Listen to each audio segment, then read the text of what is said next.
Hello बच्चों, ये JEE main 2023 का क्वेश्चन है 29 जैन शिफ्ट 1 का। देखिए क्वेश्चन में क्या बोला गया, as shown in the figure. ठीक है, as shown in the figure, three identical proloids P1, P2 and P3 are placed one after another.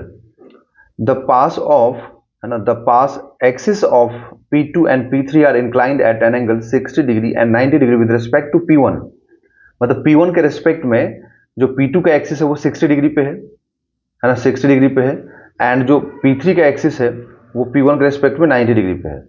The source S has an intensity 256। The intensity of light at the point O is, है ना, उसी intensity का पूछ रहा है कि यहाँ पर कितना वैल्यू होगा। ओके ना, इस पॉइंट O पर। तो अब यहाँ पर हमें देखो P1 के रिस्पेक्ट में इसका एक्सिस दिया हुआ है, मतलब हम लोग क्या बोलेंगे कि P1 के रिस्पेक्ट में P2 ने कितना एंगल बनाया, 60 बनाया। ठीक है, अब यहां से P1 के रिस्पेक्ट में P3 ने कितना बनाया, 90। बट P2 के रिस्पेक्ट में कितना बना रहा है, क्योंकि P2 का एक्सिस तो इधर है, ऐसे, है ना। तो P2 ने कितना बनाया, 60। तो P2 के रिस्पेक्ट में इसने कितना बनाया, 30। समझ में आया। तो अब जो लॉ ऑफ मालस होता है, जो मालस लॉ इक्वेशन होता है, उसमें क्या बोलता है, उसमें तो यही बोलता है ना कि अगर पोलराइज्ड लाइट निकलता है, ठीक है, तो पोलराइज्ड लाइट के बाद जो पोलरॉइड का एक्सिस जितना एंगल बनाएगा फर्स्ट पोलरॉइड से, है ना, उसका हम ऐसे लिखेंगे कि पोलरॉइड लाइट का intensity into cos square theta. ठीक है, बट यहां पर पहली बार क्या हो रहा है कि पहली बार तो यहां पर जो ये जो है पोलरॉइड, इस पे अनपोलराइज्ड लाइट मतलब इंसिडेंट हुआ है, मतलब पोलराइज्ड लाइट इंसिडेंट नहीं हुआ, अनपोलराइज्ड इंसिडेंट हुआ है किस पे, P1 पे। तो P1 पे जब पोलराइज्ड लाइट इंसिडेंट नहीं होगा तो पहली बार में हाफ पास करता है। ठीक है, तो हम लोग क्या, यहां मैं क्या लिखूंगा कि P1 pass half of total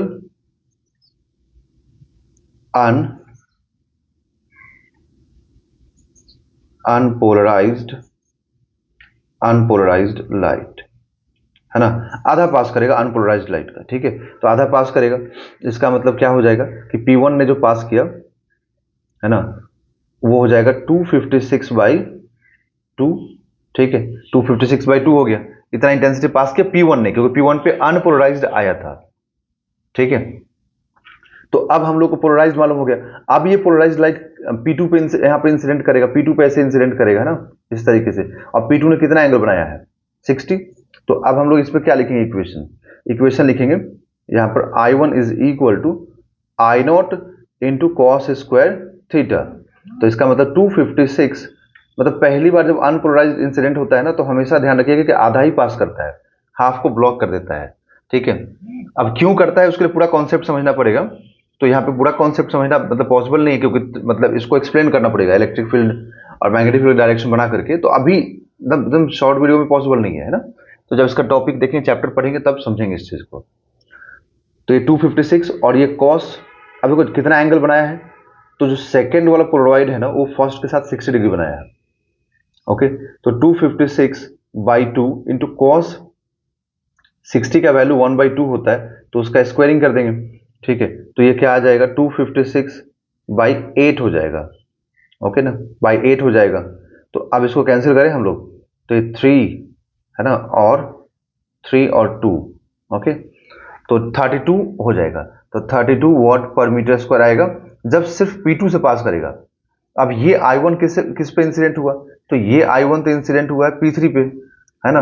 तो P3 का जो एक्सिस है वो कितना एंगल बना रहा है, P3 का एक्सिस तो ये वाला हो गया, ये P3 का एक्सिस हो गया।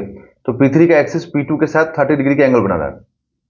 तो आप लिखेंगे अब यहां पर कि I2 is equal to I1 into cos square theta. तो I1 कितना, 32, और कॉस स्क्वायर थीटा मतलब कॉस स्क्वायर 30 डिग्री। तो कॉस 30 का वैल्यू कितना होता है, कॉस 30 का वैल्यू होता है √3/2। तो उसका स्क्वायरिंग कर दीजिए।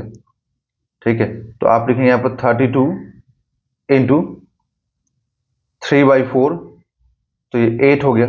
तो I2 लिखेंगे हम लोग यहाँ से कि I2 is equal to 24 watt per metre square. ठीक है, तो जो फाइनली जो हम लोग को मिल रहा है ना, वो 24 मिल रहा है, मतलब यहां से जो O पॉइंट पे इंटेंसिटी आएगा, ठीक है, वो आएगा 24, है ना, 24। ओके, जिसका आंसर होगा 24 वॉट पर मीटर स्क्वायर।